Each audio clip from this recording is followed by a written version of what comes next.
Auzubillahiminash-shaytanir-rajim. Bismillahir-rahmanir-rahim. Dear students, we will study today data and signals. Data basically क्या होता है? To be transmitted, data must be transformed to electromagnetic signals. Data को transmit करने के लिए on a transmission medium उसको क्या करना पड़ता है, उसको ट्रांसफॉर्म करना पड़ता है, उसको कन्वर्ट करना पड़ता है इनटू इलेक्ट्रोमैग्नेटिक सिग्नल्स में। अब डेटा हमारे पास दो तरह का है, एक है एनालॉग और एक है डिजिटल। एनालॉग डेटा जो होता है वो कंटिन्यूअस फॉर्म में होता है, जबकि डिजिटल डेटा जो होता है वो डिस्क्रीट स्टेट्स में होता है। डिस्क्रीट स्टेट से मुराद या ज़ीरो स्टेट है या वन स्टेट है, जबकि कंटिन्यूअस से मुराद कोई रेंज है और इन्फिनिट जो है नंबर्स जो है उस रेंज के अंदर लाई करते हैं। Like you can see that analog signals can have an infinite number of values in a range, while digital signals can have only a limited number of values. Limited number of values से मुराद क्या है, या zero है या one है। Here you can see two graphs, one for analog signal, another for digital signal. तो here you can see ये एक ग्राफ है एनालॉग सिग्नल का, जिसमें एक साइन वेव आपको नजर आ रही है, एक कंटिन्यूअस सिग्नल नजर आ रहा है, जबकि यहां पर आपको डिस्क्रीट स्टेट्स नजर आ रही है, 0 1 की फॉर्म है। This is 1 0 and 1 1 0 0 0 and -1। Both analog and digital signals can take one of two forms, periodic और non-periodic. एनालॉग और डिजिटल सिग्नल्स जो होते हैं या पीरियाडिक होंगे या नॉन पीरियाडिक होंगे। अब पीरियाडिक सिग्नल्स क्या होते हैं? पीरियाडिक सिग्नल्स वो सिग्नल्स हैं जो कि पूरा एक पैटर्न जो है एक टाइम फ्रेम के अंदर कंप्लीट करते हैं। क्या मतलब है? अब देखें, ये आपको एक सिग्नल साइन वेव नज़र आ रही है, ठीक है, ये यहाँ से स्टार्ट हो रहा है पैटर्न, यहाँ तक ये मुकम्मल हो रहा है, और यही पैटर्न रिपीट हो रहा है यहाँ पर, यही पैटर्न यहाँ पर भी रिपीट हो रहा है, एंड सो ऑन। तो ये बेसिकली आपका एक पीरियोडिक सिग्नल कहलाता है। तो क्या कहता है? Periodic signal completes a pattern with in a measurable time frame called a period. तो इसको हम पीरियड भी कहते हैं। वन पीरियड, ये वन पैटर्न है, कंप्लीट हो रहा है वन पीरियड में, and repeats that pattern over subsequent identical periods. तो ये अगर 1 सेकेंड में हो रहा है तो यही पैटर्न दोबारा रिपीट होगा अनदर 1 सेकेंड में, और फिर ये दोबारा रिपीट होगा अनदर 1 सेकेंड में, एंड सो ऑन। तो यहाँ पे अगर यहाँ तक देखें तो ये 3 सेकेंड में 3 पैटर्न्स कंप्लीट हो रहे हैं। तो ये एक पीरियोडिक सिग्नल की एग्जांपल है। The completion of one full pattern is called a cycle. अच्छा, इसको जो है एक क्या कहा जाता है? साइकिल कहा जाता है। Periodic analog signals can be classified as simple और कॉम्पोजिट। अब पीरियोडिक एनालॉग सिग्नल्स जो हैं या सिंपल होते हैं या कॉम्पोजिट सिग्नल्स पर बेस करते हैं। अब सिंपल में देखें तो एक साइन वेव है which can not be further decomposed, while composite signal जो है इसमें आपको 3 साइन वेव्स नजर आ रही हैं। अब कंपोजिट सिग्नल को जब हम डिकम्पोज करते हैं तो हमारे पास मैनी साइन वेव्स आ जाती हैं। अब यह साइन वेव को हम अगर देखें तो साइन वेव को जब हम स्टडी करते हैं तो 3 लिहाज से इसको हम देखते हैं। उसका एम्पलीट्यूड, या जहाँ पे मैंने कर्सर रखा हुआ है, ये इसका एम्पलीट्यूड कहलाता है। ये पॉजिटिव एम्पलीट्यूड है, ये नेगेटिव एम्पलीट्यूड है, ठीक है। इसकी फ्रीक्वेंसी है। फ्रीक्वेंसी से मुराद क्या है? ये 1 साइकिल, ये 2 साइकिल, ये 3 साइकिल, और इसका फेज। फेज, ये तीनों चीजें हम वन बाय वन आगे के स्लाइड्स में देखते हैं। Peak amplitude of a signal is the absolute value of its highest intensity proportional to the energy it carries. अब ये जो सिग्नल एनर्जी जो कैरी कर रहा है, एज पर दैट एनर्जी जो इसका पीक एम्पलीट्यूड है वो देखा जाता है। अब यहाँ पे इस वाले फिगर में आप देखें, चूंकि इस सिग्नल की जो एनर्जी है वो हाई है, तो इसका पीक एम्पलीट्यूड जो है वो क्या है? हाई है। जबकि यहाँ पर आप देखें तो इसकी एनर्जी लो है, तो इसलिए यहाँ पे इसका जो एम्पलीट्यूड है वो क्या है? लो है। अब यहाँ पर two signals with the same phase and frequency but different amplitudes. अब यहाँ पर फेज और फ्रीक्वेंसी दोनों सिग्नल्स में सेम है। ये आप देखें 1 2 3, 1 2 3 सेम है। फेज भी आप देखें, फेज को आगे भी हम मजीद अंडरस्टैंड करेंगे, तो दोनों के सेम हैं। तो यहाँ पे चेंज क्या है? यहाँ पे हाई एनर्जी की वजह से पीक एम्पलीट्यूड जो है हाई है, और यहाँ पे लो एनर्जी की वजह से पीक एम्पलीट्यूड जो है वो क्या है? लो है। Periods and frequency. Period refers to the amount of time in seconds a signal needs to complete one cycle, while frequency refers to the number of periods in 1 second.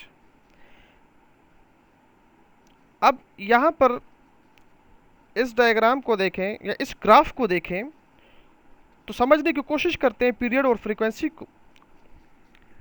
यहाँ पर पहली बात तो ये, यहाँ से स्टार्ट लें, यहाँ तक आए तो एक साइकिल कंप्लीट हो रहा है। इसी तरह यहाँ से फिर यहाँ तक आए दूसरा साइकिल कंप्लीट हो रहा है। तो period refers to the amount of time in seconds a signal needs to complete one cycle. तो पीरियड क्या है? अमाउंट ऑफ टाइम को रेफर करता है इन सेकेंड, जिसमें सिग्नल जो है एक साइकिल को कंप्लीट करता है। तो यहाँ पे आप देखें, ये रेड कलर में आपको एक साइकिल कंप्लीट होता हुआ नजर आ रहा है। So period is equal to 1/12 second. चूंकि यहाँ पर 12 साइकिल मौजूद हैं, तो इसकी जो फ्रीक्वेंसी है वो 12 हर्ट्ज है। फ्रीक्वेंसी का जो यूनिट है वो हर्ट्ज कहलाता है। तो इसी तरह एक साइकिल, 12 साइकिल है यहाँ पर, तो यहाँ पर 12 पीरियड्स मौजूद हैं। तो period is equal to 1/12 second. तो 12 पीरियड जो है प्रोपगेट होते हैं 1 सेकेंड में एज पर टाइम। अब frequency is the rate of change with respect to time. अब देखें, ये फ्रीक्वेंसी, ये साइकिल है, ये बेसिकली 12 साइकिल है, तो rate of change with respect to time. तो इस फ्रीक्वेंसी का पीक भी है, इसका फेस भी है, इसका इसी तरह पीरियड भी है। अब हम देखते हैं कि ये ग्राफ और इस ग्राफ में फ़र्क क्या है कि two signals with the same amplitude and phase but different frequencies, कि दो सिग्नल हैं जिनका एम्पलीट्यूड और फेज जो है वो सेम है। अब देखें, ये एम्पलीट्यूड और ये एम्पलीट्यूड ये सेम है, फेज भी सेम है, 180 180 180 180। हम फेज को आगे तफसील से डिस्कस करेंगे, लेकिन फ्रीक्वेंसी दोनों की डिफरेंट है। यहाँ पे जो फ्रीक्वेंसी है 12 हर्ट्ज है, यहाँ पे जो फ्रीक्वेंसी है वो है 6 हर्ट्ज।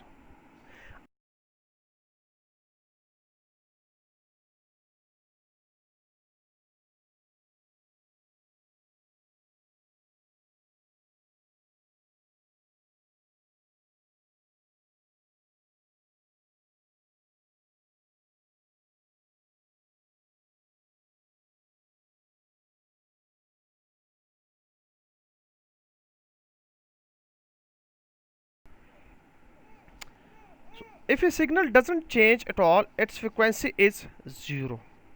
आगे दिखाऊंगा आपको कि फ्रिक्वेंसी उसकी कैसे 0 होगी। While if a signal changes instantaneously it's frequency is infinite. अब यहाँ पर फॉर्मूला दिया गया है कि फ्रिक्वेंसी हम कैसे कैलकुलेट करते हैं।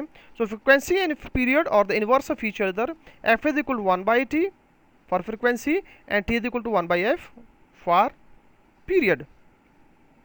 सो एग्जाम्पल हमारे पास मौजूद है। The power we use at home has a frequency of 60 hertz. The period of this sine wave can be determined as follows. So 60 hertz हमारे पास क्या है, फ्रिक्वेंसी दी गई है, तो इसका पीरियड हमने फाइंड करना है। तो हम डायरेक्टली क्या कर लेंगे, t इज इक्वल 1/f में वैल्यूज पुट करेंगे, तो f इज इक्वल टू 60 है, 1/60 हो जाएगा, तो ये हमारे पास इतने सेकंड आ जाएंगे। तो मल्टीप्लाई बाय 10⁻³ मिली सेकेंड, तो 6.6 मिली सेकेंड हमारे पास पीरियड आ जाएगा। यहाँ पे आप देखें तो units of period and frequency provide किए गए हैं। Unit second, millisecond, micro, nanosecond, picoseconds, ये इनके इक्विवेलेंट जो है यूनिट्स हैं। ये इनके इक्विवेलेंट्स हैं और ये इनके यूनिट्स हैं और ये इनके equivalent.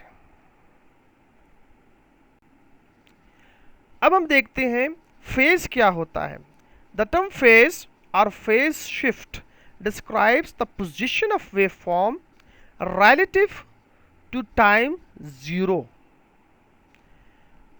If we think of the wave as something that can be shifted backward or forward along the time axis, phase describes the amount of that shift. Phase is measured in degrees or radians. 360 degree is 2 pi radian, 1 degree is 2 pi by 360 radian, and 1 radian is 360 by 2 pi radian. A phase shift of 360 corresponds to a shift of a complete period. A phase shift of 180 degree corresponds to a shift of 1/2 of a period, and a phase shift of 90 degree corresponds to a shift of 1/4 of a period. अब यहाँ पे signal में आप देख सकते हैं 3 waves, sine waves with the same amplitude and frequency but different phases. अब यहाँ पर आपको जो फेज नजर आ रहा है, यहाँ पे शिफ्ट नजर नहीं आ रही आपको, ठीक है। तो यहाँ पे आपको डिफरेंट फेज नजर आ रहा है। यहाँ पे आपको लेफ्ट साइड पर ये बैकवर्ड जो है शिफ्ट नजर आ रही है, 90 डिग्री की शिफ्ट नजर आ रही है, और यहाँ पर पूरा हाफ साइकिल जो है बैकवर्ड शिफ्ट हो गया है, 180 डिग्री की शिफ्ट नजर आ रही है। इसको आगे हम अगली स्लाइड में और बेहतर तरीके से देखते हैं जी। अब देखें, ये हमारे पास एक साइकिल है, यहाँ पे 0 डिग्री फेज शिफ्ट है, जैसे कि पिछली स्लाइड में हमने पहले सिग्नल में देखा। अब इसी जगह पे हम देखें, यहाँ पे आप देखें तो यहाँ पर 90 डिग्री का शिफ्ट आया है, यहाँ पर 90 डिग्री का शिफ्ट है, 1/4 साइकिल जो है वो शिफ्ट हुआ है। यहाँ पर 1/2 साइकिल शिफ्ट हुआ है, 180 डिग्री का शिफ्ट आया है। यहाँ पर 270 डिग्री का शिफ्ट आया है, 3/4 साइकिल जो है वो शिफ्ट हुआ है। सो एग्जाम्पल के जरिए से भी इसको हम समझ लेते हैं। A sine wave is offset 1/6 cycle with respect to time 0. What is its phase in degrees and radians? So we know that one complete cycle is 360 degree. Therefore 1/6 cycle is 1/6 cross 360 is equal to 60 degree is equal to 60 cross 2 pi by 360 radian. Calculate करें तो आपके पास 1.046 radian answer आएगा। Wavelength and period. In data communication, we often use wavelength to describe the transmission of light in an optical fiber. अब wavelength क्या चीज़ होती है कि it is basically the distance a simple signal can travel in one period या one cycle. अब देखें, ये आपका 1 साइकिल है, ये दूसरा साइकिल है, ये तीसरा साइकिल है। तो ये एक हाई फ्रिक्वेंसी सिग्नल है। यहाँ पे आप देखें तो शॉर्ट वेवलेंथ, यहाँ पे दोनों पीक एम्पलीट्यूड का डिस्टेंस जो है मालूम किया जा रहा है। तो ये हमारे पास शॉर्ट वेवलेंथ की सूरत में आ रहा है। जबकि यहाँ पे लो फ्रिक्वेंसी सिग्नल में हमारे पास जो डिस्टेंस है पीक एम्पलीट्यूड का, वो चूँकि लो फ्रिक्वेंसी सिग्नल है, तो यहाँ पे जो वेवलेंथ हमारे पास आ रही है वो लॉन्ग वेवलेंथ आ रही है। तो RF वेव्स या radio frequency waves can be measured at different points. तो ये जो वेव्स हैं मुख्तलिफ पॉइंट्स पर मेजर की जा सकती हैं। ये एम्पलीट्यूड पर मेजर की जा सकती हैं, ये इस पॉइंट पर मेजर की जा सकती हैं टाइम्स एक्सिस पर, और ये नेगेटिव वोल्टेज या नेगेटिव एम्पलीट्यूड पर भी मेजर की जा सकती हैं। सो वेवलेंथ का जो फार्मूला है, चूँकि फाइबर ऑप्टिक के लिए हम यूज़ करते हैं, so wavelength is equal to speed of light divided by frequency. Frequency और स्पीड ऑफ लाइट की जो वैल्यू है 3 multiply by 10 raise to power 8, 3 multiply by 10 raise to power 8 divided by frequency. तो फ्रीक्वेंसी फॉर एग्जांपल हमारे पास 2500 megahertz है और speed of light हमारे पास ये है। तो इसको अगर स्पीड ऑफ लाइट को अगर हम डिवाइड करेंगे फ्रीक्वेंसी पर, तो हमारे पास वेवलेंथ और द लाइट सिग्नल आ जाएगा।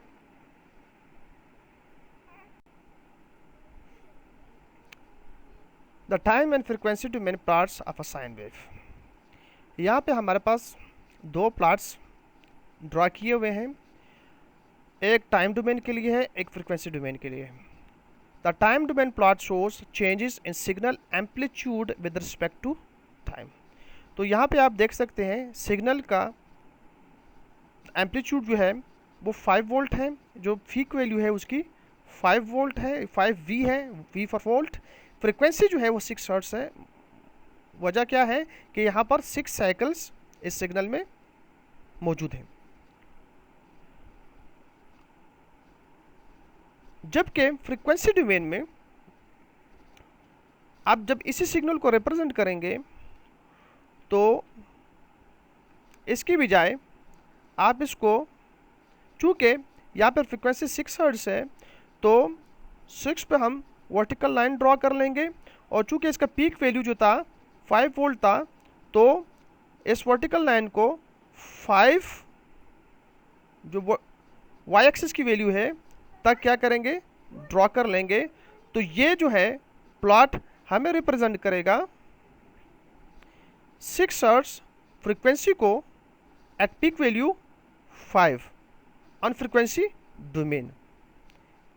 इसी तरह ये हमारे पास एक कंपोजिट सिग्नल है जिसमें हमारे पास 3 साइन वेव्स हैं। अब यहाँ पर आप देखें कि ये जो एक साइन वेव है, ये रेड कलर में दूसरी है, ग्रीन कलर में तीसरी है। The frequency domain is more compact and useful when we are dealing with more than 1 sine waves. For example, अब यहाँ पर आप देखें कि time domain representation of 3 sine waves with frequency 0, 8 and 16। अब ये जो ब्लू कलर में नज़र आ रही है, इसकी जो फ्रीक्वेंसी है वो 0 है, और जो आपको रेड कलर में नज़र आ रही है इसकी जो है 8 है, और जो ग्रीन कलर में इसकी जो फ्रीक्वेंसी है वो 16 है। अब ये आपके पास टाइम डोमेन में इसकी रिप्रेजेंटेशन है। जब इसको हम फ्रीक्वेंसी डोमेन में रिप्रेजेंट करेंगे तो ब्लू जिसकी फ्रीक्वेंसी 0 है, तो ये हमारे पास चूँकि इसकी जो पीक वैल्यू थी 15 थी, तो ये यहाँ पर इस तरह रिप्रेजेंट हो जाएगी। रेड कलर में जो वेव है, चूँकि इसकी फ्रीक्वेंसी हमारे पास 8 हर्ट्ज़ है और इसका जो पीक वैल्यू है वो 10 है, तो वो ऐसे रिप्रेजेंट हो जाएगी। और ग्रीन कलर में जो हमारे पास साइन वेव है, इसकी जो फ्रीक्वेंसी है वो 16 हर्ट्ज़ है, 16 साइकिल है इसके अंदर मौजूद। 16 हर्ट्ज फ्रिक्वेंसी है, तो ये और इसका जो पीक वैल्यू है वो 5 है, तो ये इस तरह से फ्रीक्वेंसी डोमेन में रिप्रेजेंट होगी। now we will see composite signal and periodicity। हमने अब तक सिंगल फ्रीक्वेंसी साइन वेव को डिस्कस किया, थोड़ा सा हमने कंपोजिट सिग्नल को देखा। अब सिंगल फ्रीक्वेंसी सिग्नल्स जो है वो हम ज़्यादातर डाटा कम्युनिकेशन में इस्तेमाल नहीं करते और ये यूज़फुल भी नहीं है। हम डाटा कम्युनिकेशन में कंपोजिट सिग्नल जो है वो ट्रांसमिट करते हैं। कंपोजिट सिग्नल जैसे कि हमने जाना कि वो मुश्तमिल होता है एक से ज़्यादा साइन वेव्स पर। So according to Fourier analysis, any composite signal is a combination of simple sine waves with different frequencies, amplitude and phases. आगे ग्राफ में आप इसको देख लेंगे। If the composite signal is periodic, अगर कंपोजिट सिग्नल आपका periodic है तो उसको जब आप डिकम्पोज करेंगे तो आपके पास series of signal with discrete frequencies आ जाएंगे, अगर वो पीरियोडिक है। अगर वो ए पीरियोडिक है या नॉन पीरियोडिक है और उसको आप डिकम्पोज करेंगे तो आपके पास जो साइन वेव्स आएंगी वो कंटिन्यूअस फ्रीक्वेंसी पर मुश्तमिल होंगी। अब यहाँ पे एक पीरियोडिक कंपोजिट सिग्नल दिया गया है विद फ्रीक्वेंसी एफ। अब इसको जब हम डिकम्पोज करेंगे तो यहाँ पे 3 साइन वेव्स पर ये मुश्तमिल है, जिसमें frequency F, frequency 3f, frequency 9f। तो रेड की जो फ्रीक्वेंसी है वो f है, ब्लू की जो फ्रीक्वेंसी है वो 3f है और ये जो ब्लैक है इसकी फ्रीक्वेंसी 9f है। Decomposition of a composite periodic signal in the time and frequency domain. अब यहाँ पे ये जो है डिकम्पोजिशन जो है, ये जो प्लॉट है रिप्रेजेंट करता है टाइम डोमेन में कंपोजिट सिग्नल की डिकम्पोजिशन को, जबकि ये रिप्रेजेंट कर रहा है फ्रीक्वेंसी डोमेन में ऐसी कंपोजिट सिग्नल की डिकम्पोजिशन को। तो यहाँ पे आप देख सकते हैं f, 3f एंड 9f यह रिप्रेजेंट कर रहे हैं फ्रीक्वेंसीज को।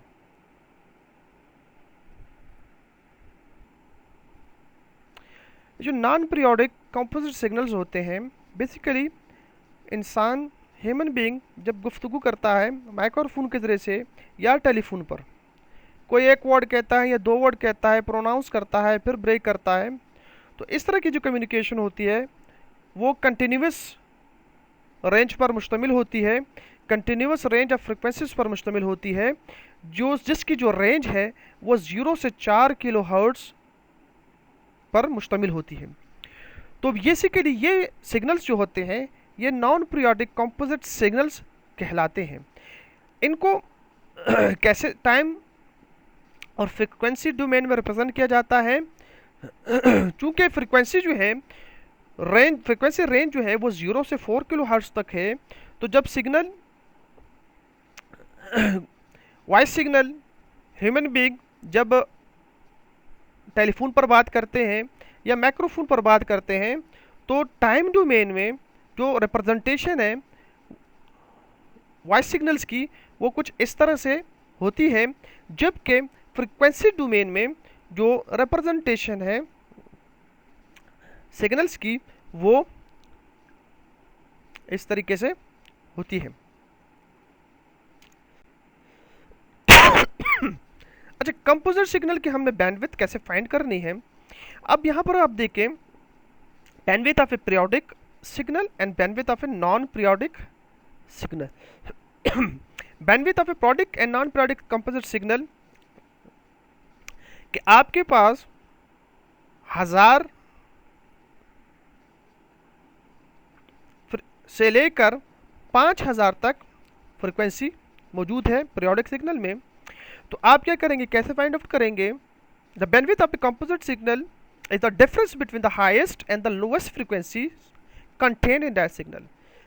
लोएस्ट ये है, हाईएस्ट ये है, तो बैंडविड्थ कैसे हो मालूम करेंगे? Bandwidth is equal to 5000 minus 1000 is equal to 4000 hertz.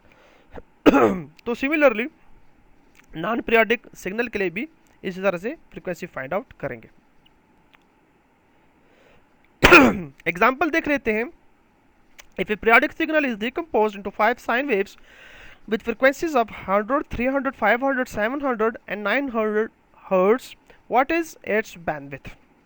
अब lowest 100 है, highest 900 है, तो 900 माइनस 100 करेंगे तो 800 हर्ट्स हमारे पास आंसर आएगा। तो इसको जब हम फ्रीक्वेंसी डोमेन में रिप्रेजेंट करेंगे तो वो कुछ इस तरह से प्लॉट होगा। डियर स्टूडेंट्स, अब हम पढ़ते हैं डिजिटल सिग्नल्स को। In addition to being represented by an analog signal, information can also be represented by a digital signal. For example, a 1 can be encoded as a positive voltage and a 0 as a 0 voltage. यहाँ पे आप देख सकते हैं 1 positive voltage को represent कर रहा है, जबकि ये 0 जो है 0 वोल्टेज को रिप्रेजेंट कर रहा है। इस तरह so on. A digital signal can have more than one level, more than 2 levels. In this case we can send more than 1 bits for each level. ये आप देख सकते हैं यहाँ पर। अच्छा, यहाँ पर बिट रेट क्या होता है? अब देखिए यहाँ पर 1 0 1 3 4 5 6 7 8 8 बिट्स सेंड इन 1 सेकेंड। एक सेकेंड के अंदर कितने बिट्स सेंड हुए हैं? वो है 8 बिट्स हैं। इसको हम बिट रेट कहते हैं। 8 बिट रेट को हम मेजर करते हैं बिट्स पर सेकेंड में। सिमिलरली यहां पर देखें, बिट रेट हमारे पास क्या है? 16 बिट्स पर सेकेंड है।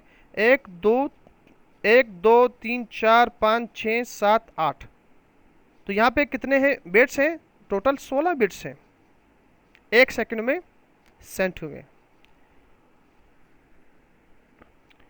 सो बिट रेट की डिफिनेशन क्या है? It is used to describe digital signals. The bit rate is the number of bits sent in 1 second, expressed in bits per second. ये एक एग्जाम्पल न्यूमेरिकल दिया गया है बिट रेट से related. Similarly, bit length is the distance one bit occupies on the transmission medium. How we can calculate? Bit length is equal to propagation speed multiplied by bit duration.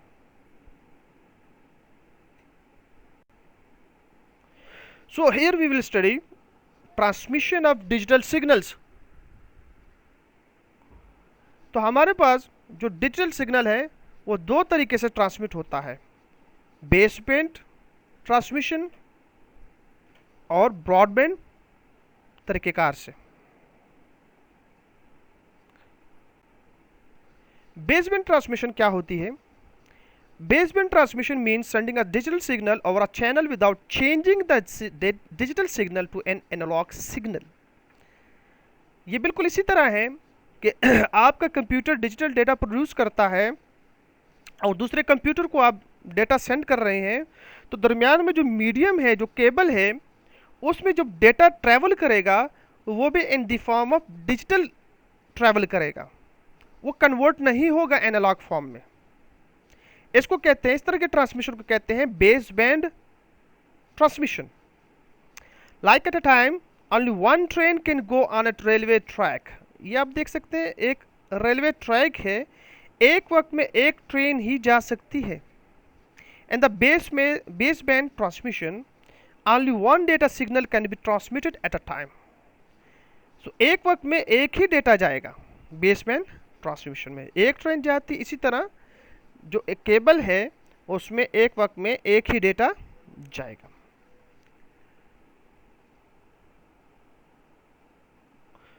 चूंकि data in the form of zeros and one है, तो baseband जो transmission है, ये baseband जो transmission medium है, उसमें जो डेटा ट्रैवल होता है वो in the form of pulses, negative pulse, positive pulse, plus voltage, negative voltage, 1 और 0 की फॉर्म में ट्रैवल करता है। Signal can B travelled over short distances. ये बेसबैंड जो ट्रांसमिशन है ये बेसिकली शॉर्ट डिस्टेंसेस में सिग्नल ट्रैवलिंग के लिए इस्तेमाल होती है। अगर सिग्नल को लॉन्ग डिस्टेंस पे आपने ट्रैवल करवाना है तो उसके लिए रिपीटर्स यूज़ किए जाते हैं जो कि सिग्नल्स को रीजनरेट करते हैं उसको फर्दर लॉन्ग डिस्टेंस में ट्रैवल करवाने के लिए। ये आपको 3 सिग्नल्स नज़र आ रहे हैं ट्रांसमिशन मीडियम में। It supports by directional communication. अब ये बाई डायरेक्शनल कम्युनिकेशन कैसे सपोर्ट करता है? It means this technology can send and receive data simultaneously. For the purpose, this technology uses 2 separate electric circuits together, one for sending and one for receiving. Here you can see sending wires, receiving wires, sending wires, receiving wires. इस तरीके से bidirectional communication baseband transmission में अकर होती है। Although baseband transmits only a single data stream at a time, it is possible to transmit signals of multiple nodes simultaneously. अब baseband transmission में node जो होता है सिंगल डेटा जो है ट्रांसमिशन मीडियम पर, बेसबैंड ट्रांसमिशन मीडियम पर transmit करता है। लेकिन अगर ज़्यादा नोड उस पर ट्रांसमिट करना चाहते हैं तो वो भी कर सकते हैं, लेकिन वो कैसे करते हैं? This is done by combining all the signals into a single data stream. To combine the signal of multiple nodes, a technology known as multiplexing is used. क्या किया जाता है कि 4-5 नोड्स या मैनी नोड्स से जो डेटा आ रहा होता है उसको एक ही शेयर्ड मीडियम में मल्टीप्लेक्स कर लिया जाता है। ठीक है, इस प्रोसेस को कहा जाता है multiplexing. Baseband supports the time division multiplexing. ये जो मल्टीप्लेक्सिंग होती है on the basis of time of the signal या लाइफ ऑफ द सिग्नल के मुताबिक होती है। Baseband technology is mainly used in Ethernet networks. मतलब ये है बेसबैंड टेक्नोलॉजी ज़्यादातर लोकल एरिया नेटवर्क्स में इस्तेमाल होती है, चाहे वो ईथरनेट नेटवर्क हो, बस टोपोलॉजी बेस्ड हो, स्टार टोपोलॉजी बेस्ड हो, फाइबर ऑप्टिक केबल यूज़ करके बनाया हो, ट्विस्टेड पेयर केबल यूज़ करके बनाया हो, या कोई एकल केबल यूज़ करके बनाया हो, या कोई टोकन रिंग नेटवर्क आपने बनाया हो, तो वहाँ पे ये जो बेस बैंड ट्रांसमिशन है यूज़ होती है। चूँकि ये नेटवर्क स्मॉल नेटवर्क्स कहलाते हैं, शॉर्ट रेंज ट्रांसमिशन के लिए बनाए जाते हैं, इसीलिए यहाँ पर जो ट्रांसमिशन जो टेक्निक या टेक्नोलॉजी यूज़ की जाती है वो बेस बैंड ट्रांसमिशन कहलाती है। बेस बैंड ट्रांसमिशन के लिए the required bandwidth is proportional to the bit rate. अब required bandwidth is proportional to the bit rate. जितना ज़्यादा डेटा ट्रांसफर होगा उतनी ज़्यादा जो बैंडविड्थ है उसके लिए चाहिए होगी। If you need to send bit faster we need more bandwidth. In baseband communication we have low pass channel. हमारे पास कौन सा चैनल हम यूज़ करते हैं बेसबैंड ट्रांसमिशन के लिए? लो पास चैनल यूज़ करते हैं। A channel with a bandwidth that start from 0। ऐसा चैनल, लो पास चैनल ऐसा चैनल है जिसकी जो बैंडविड्थ है वो शुरू होती है 0 से। This is the case if we have a dedicated medium with a bandwidth constituting only 1 channel. यहाँ पे 2 लो पास चैनल आपको दिए गए हैं। लो pass channel with wide bandwidth आप देख सकते हैं 0 से F1, ये आपको फ्रीक्वेंसी एक वाइड बैंडविड्थ दे रहा है, ये आपको नैरो बैंडविड्थ प्रोवाइड कर रहा है। Baseband transmission using a dedicated medium. अब जब वॉइस सिग्नल्स आप बेस बैंड के जरिए से ट्रांसमिट करते हैं तो an example of dedicated channel where the entire bandwidth of the medium is used as one signal channel in a LAN.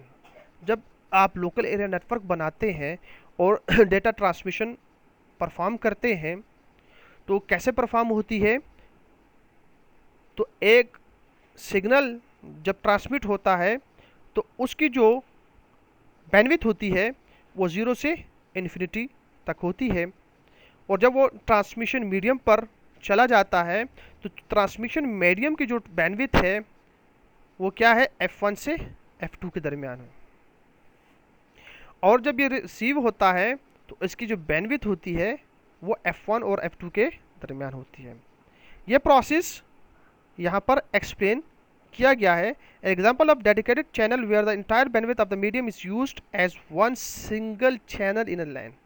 Entire bandwidth of the medium is used. Entire bandwidth of the medium is used. Almost every wired LAN today uses a dedicated channel for two stations communicating with them. आजकल आप जब भी local area network बनाते हैं, दो computer आप इसमें dedicated LAN के थ्रू ही, डेडिकेटेड मीडियम के थ्रू ही कनेक्ट होते हैं। In a bus topology LAN with multi-point connections, only two stations communicate with each other. तो बस टोपोलॉजी अगर लोकल एरिया नेटवर्क आपने बनाया है तो उसमें भी दो स्टेशन जो है डेडिकेटेड लाइन के जरिए से ही कनेक्ट होते हैं, कम्युनिकेट करते हैं।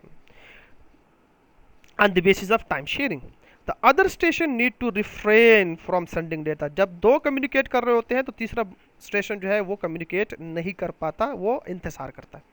इन star topology LAN the entire channel between each station and the hub is used for communication between these two entities.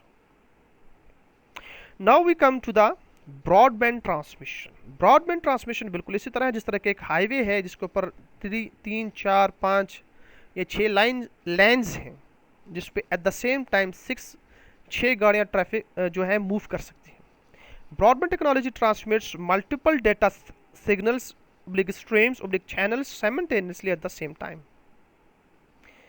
Unlike a railway track on a highway, multiple vehicles can go simultaneously.